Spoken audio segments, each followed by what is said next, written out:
What's going on, everyone? Badger here. Should have liked and sub, and let's get into this. I can't wait to see what the cope reason will be for this one from them. You know who you are. Where's the DLC? Where's the DLC? It's over there with the beef, non-existent. So sales were over 50% worse than Marvel's Spider-Man, the first one, of course. Insomniac revealing that the Spider-Man 2's PC release has no additional content planned, and we will show from that big leak that hit Insomniac, there were definitely at least thrice the DLCs that were going to come out that are now no longer. And yes, we this is where we blame it all on Sweet Baby Inc. and the stink. Not all of it, but probably a good amount of it, because remember, Sweet Baby Inc. only works for companies that are already infected and have that woke mind virus, and then they just come in to help them make it even woker, ironically. Make sure they're doing it the correct way. So you can see this blog announcing that it's coming to Spider-Man 2, rather, coming to PC, coming to Steam. Can't wait to see what the numbers for that are, as we found out at least half as many people played it on consoles when you account for achievements and trophies and all that. So, yeah, the first Spider-Man, great. There were definitely some things that people were questioning. This is before Sweet Baby Inc. was involved. There were pride flags all over the town aplenty, notably on sites like Nexus Mods. We saw them banning people that switched them to American flags instead of pride flags. And it was more than just like a gay neighborhood. It was substantial. And also the Mary Jane, who wasn't your traditional Mary Jane look. Now, not the makeover she got for the second one, but the point was it was all there, even if it was their goated game that they talked about, how great it was. And of course, it's also introduced Miles Morales, that they then shared protagonist in the second one, Miles Morales spinoff, which I think is when we start seeing the first effects of Sweet Baby Inc. with Miles' deaf, of course, half black, half white, Kim Belair lookalike, who goes around tagging the town, spray painting stereotype.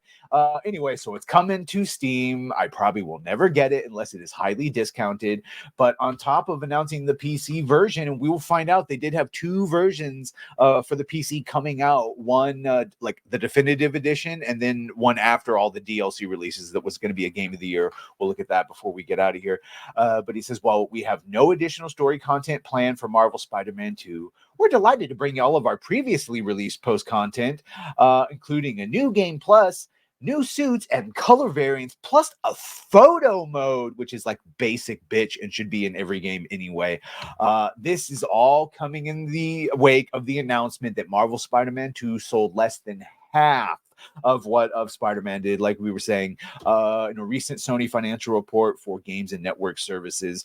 The segment featured it saying that even though they try to say it's a great success, we found out that it sold barely over 11 million units compared to that first one, which sold 22 million. So it sold half the amount. And I'm sorry, a large amount of that was due to the effects of Sweet Baby Inc. We knew they were involved. We had heard the things they were doing. This is the famous poop cookie discussion with Beardo over there on Geeks and Gamers about just eat around the DEI, just eat around the Sweet Baby Inc. So that's been proven. And this just goes into proving what we already know, that they know it didn't sell half as well. They know the support wasn't there. And whether the support was not there just because of gameplay, which everyone said was great, I think we all know it was because of the story and the Sweet Baby Inc. elements.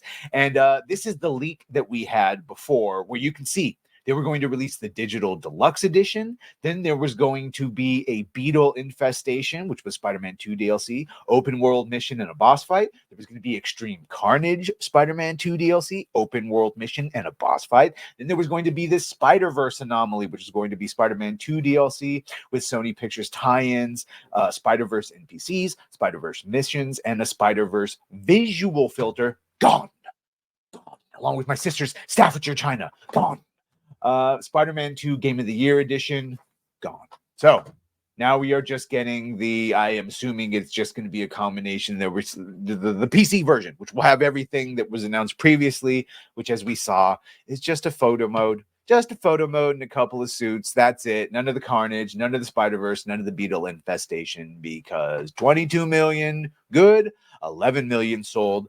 bad. I mean, good compared to other ones, but bad compared to what was. And I think we know why. Thank you, Kim Belair, David Bedard, Boubacar Salim, and all the other people for starting your Sweet Baby Stink campaign. Anyway, you let me know in the chat why you think Spider-Man 2 sold half as much as the first one. Maybe I'm completely off base. You let me know. Either way, make sure to like, share, and sub.